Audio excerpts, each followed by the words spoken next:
So I'm wearing my flamingo earrings today on purpose. A, because I like them, but B, because it relates to the topic. I was watching a video for the, I think it's called the State House in Missouri, and policymakers have changed that they're going to implement stricter dress codes for women only. In 2023, they're going to adopt stricter dress codes for women only. And I had to watch the clip twice. And the clip really, it really drove home a couple of things. Number one is the spokesperson who was talking was a woman. And she was talking about the appropriateness of this dress code, right? And she served to remind us that not all women are for gender equality or gender equity. And we have to stop making that mistake. Not every woman wants to change it. Some women still believe that if they suffered, other women suffer. Some women still believe that the only way forward is to adopt a more manly style. Some women believe that because it's been said, it should simply be done. And as you saw, two women talking to another woman, and it's also like a mechanism of the system, right? You go and send out women to go and talk to the silly ones who just don't get it. The instrumentalizing of other women against other women in the hope that if she converts them, she will also receive some sort of benefit for doing it, without realizing that in the long run, damaging everyone. And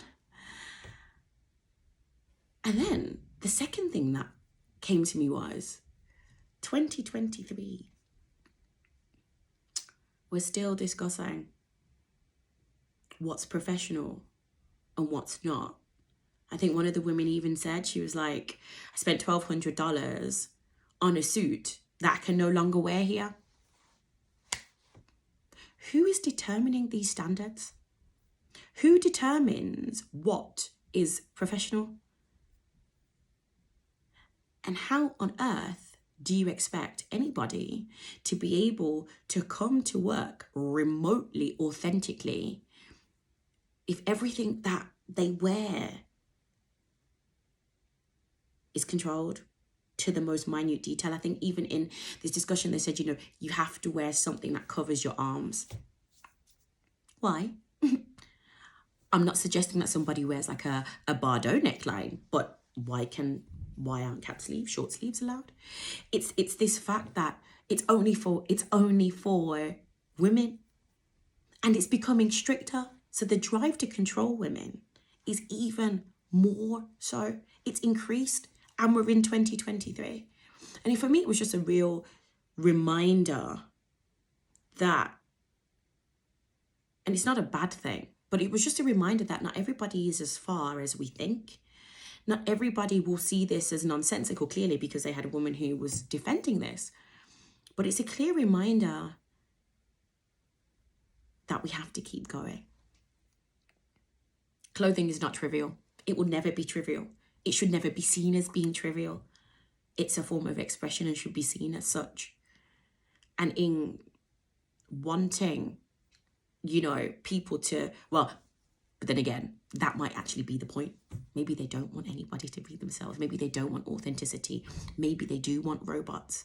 And in so doing, erasing the small proportion of women in that space that, as there are, as one of the other ladies referenced.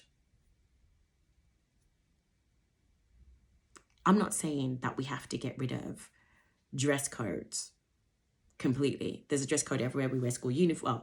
In the UK, school uniforms, all these kinds of things. You were part of a team, whatever. I'm not saying we have to abolish them completely. But there definitely has to be some controls put in here, because this is just not on. How do you feel about dress codes?